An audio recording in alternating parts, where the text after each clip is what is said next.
Hello, welcome back, or welcome if you are joining me for the first time. Happy Friday, which means that it is a feature Friday, which is, a thing that I just chat about a book on Friday. So let's jump into it. So today I'm going to chat about the very anticipated finale in Talia Hibbert's Brown Sister series trilogy, Act Your Age, Eve Brown.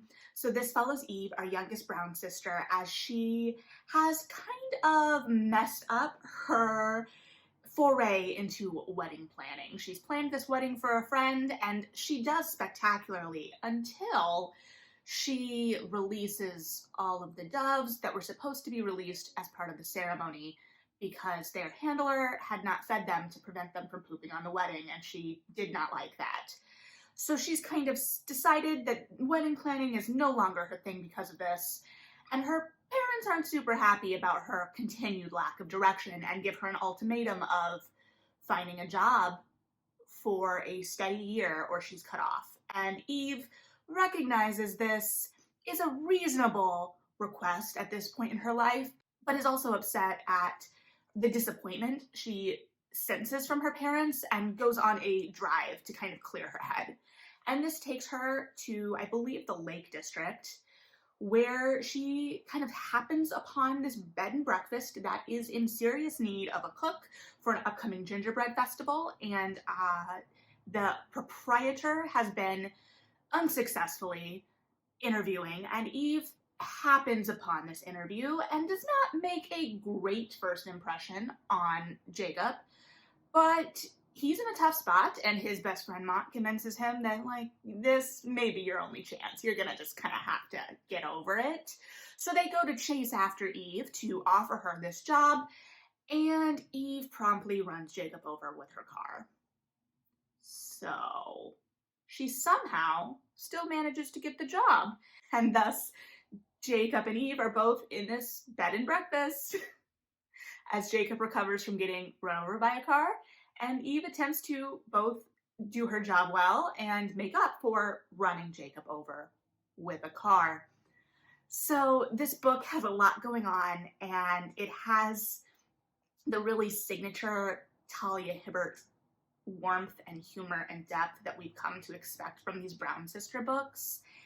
And it also has an autistic hero and exploration of neurodiverse identities. So I don't feel comfortable really diving into how that is handled necessarily because that's not my place, but I was very excited to see it, and it definitely plays in to how these characters navigate their relationship. So one of the things that really struck me about this book is in my anticipated reads preview, I talked about how Eve is the sister that I kind of connected with the least because she is presented as a little bit more carefree and to a certain extent up until the beginning of this book and through parts of the beginning of the book, a little irresponsible.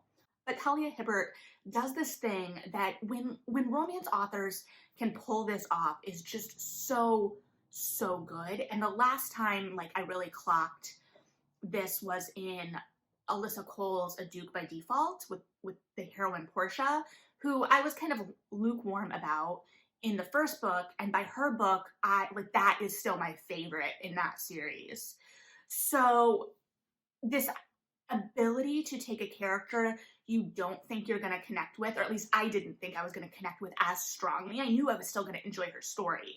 And she does this so impeccably and so beautifully with Eve. I cared about her so much. Every time I dive into these books, I'm like, well, the last one was just gold, so I don't see how we're going to beat it. And every time I'm just blown away by how well executed it is. The series is well executed from top to bottom across the board. And having read two of them during these bad times, they brought such just a light and joy into my reading life, and the ability to actually make me laugh. You can say, yeah, this book made me chuckle, and it's like that LOL, right? Are you really laughing out loud? And I can say definitively with these books, I have laughed out loud, audibly laughed in every single one. Chloe and Redford in the tree scene, Zaph and Danny when Zaph's like audiobook, his romance audiobook starts playing out loud and he's fumbling with it. In this, the first line that got me was the choo-choo train. When Eve is doing her like test breakfast for Jacob after he's kind of recovering from being run over and still kind of out of it and concussed. And she's feeding him as kind of like, it's a little bit of a power play. Like it's just brilliantly done. And she goes, open up for the choo-choo train. And I lost it. And then there's a brilliant bit with ducks later as well. And anytime there's like a running bit about ducks in a book, it's just funny. The exception being like The Catcher in the Rye. That bit, while the most interesting part of that book in many ways for me, was not necessarily funny.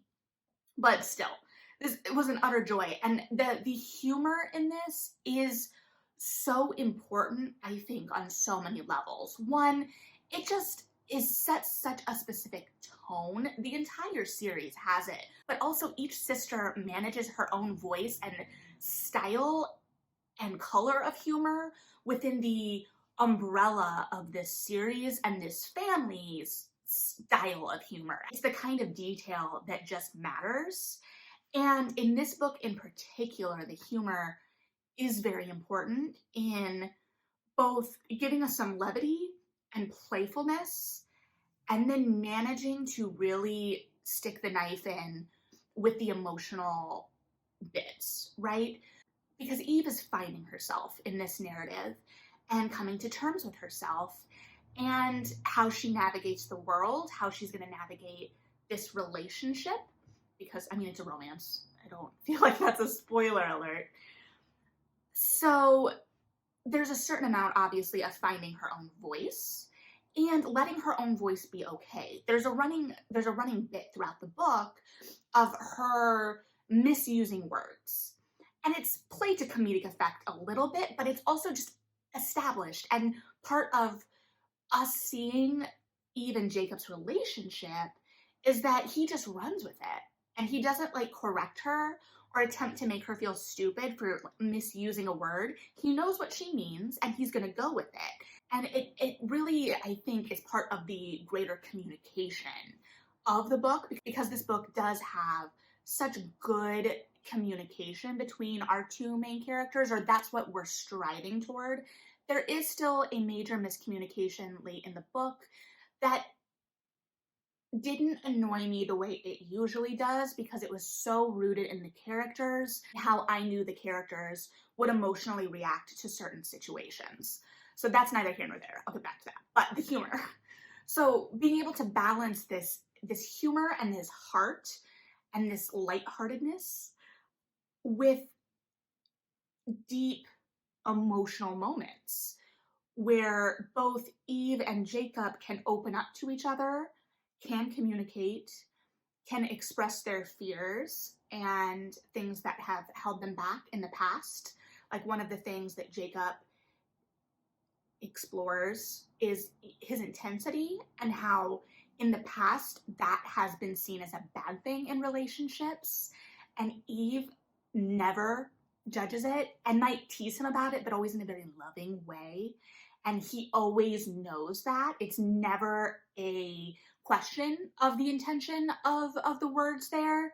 So there's just a beauty and a balance. And I think that the humor helps those emotional moments land all the harder. There were moments where I was genuinely teared up in this, just as there were moments where I was genuinely laughing. And to be able to do both so seamlessly, I think takes real talent. And it also just offers the reader, as part of the reading experience, just so much. Also, so we've got the humor and the heart, but I also want to be clear that this is very sexy. It's a sexy book. I do find it interesting because I think there's been a lot of conversation recently around like the illustrated cover trend. And I've seen, I know I'm not clued into even like a fraction of the conversations with it, but the conversation of, is there any indication of heat level by illustrated covers? And this series in particular, I think, is an argument that there is not. in the sense that these are sexy books.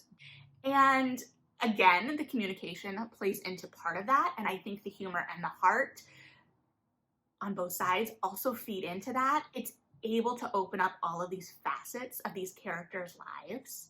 I think for me as a reader, the humor stands out because it is such a distinct voice and style. I haven't read Hibbert's other books yet, though I'm absolutely going to after having loved this series so much. So I don't know if this style of humor is specific to this series or is something that she carries across her works. And I don't think it matters either way. I just would be interested to see, like, is this the Brown sisters or is this part of her overall voice? Because it's just an utter delight. And to see the way these sisters play off of each other. We do get bits of Chloe and Danny, but this is very focused on Eve. We do see her interact with her family. We get to see the exploration of family, specifically contrasted against Jacob and his aunt and the family that he has created there. And I would argue to a certain extent too with Mont, his best friend, and Mont's sisters. And I also think Eve as a character was just so well done and revealed in that way, because we see her at the beginning as kind of just not committing to anything and just kind of flitting from one thing to another. But as the book develops, it becomes clear that this is rooted in a fear of failure and how she can view like one setback as a failure, and how we've seen Chloe and Danny and what she feels she has to kind of live up to there, or she views her intelligence differently than her sisters, and she's judging herself pretty harshly to a certain extent. So she doesn't want to fail. And these characters are just fully realized, and the humor and the banter, to go back again to that, really cements that because it shows how they can play off of each other, how these circumstances develop them. So yeah, this series is just such a delight. I think this is just an excellent conclusion. It was just warm and fun and sexy, and it made me really, really emotionally invested in both Eve and Jacob. And I don't know how she just keeps getting better. Like I said, I expected to enjoy this book, but I don't know what I was expecting from Eve. I wasn't expecting her to be my favorite. And I don't know like how I would rank the Brown sisters. I think that is unfair to the Brown sisters because they're all excellent. But I really liked this book, and I really liked Eve. And I just, the vulnerabilities that we got to see kind of start to peek out and how she overcame them, and just the way it was navigated with both Eve's self-actualization and how that fit into a blossoming romance. The romance was a compliment to Eve really coming into her own rather than a way for her to find herself through another person. She found herself with another person. That both sounds more profound and way less profound and vague than I think I intended it, but just go with it. It was just really, really delightful. And like I said, I think the balance of everything in this book is just spot on and makes it such a pleasurable read. I really want a adaptation series for these books because I think they would just sparkle on screen. The dialogue is already so snappy and funny. I think it would just be a natural progression to the screen. And I know I said that to a certain extent too, like with Julia Quinn and Bridgerton, like that dialogue lent itself. I do think that they cut back a little bit on the snappy and funny in that. But this, I don't think you can, like, that's the heart of these stories to a certain extent, is just that warmth and humor. And I just think that, like I said, they would sparkle on screen, and I would love to watch them. So fingers crossed. And to make it happen, buy and read the books because they're fantastic. The audiobooks are also really, really great. So yeah, I loved this one. I loved it. If you've read this, please leave your thoughts. If you read the other Brown sisters and want to talk about how it kind of works whatever, just we can talk about the Brown sisters and their respective love interests all day. But yeah, have a good one. Read something good, maybe this book, and yeah.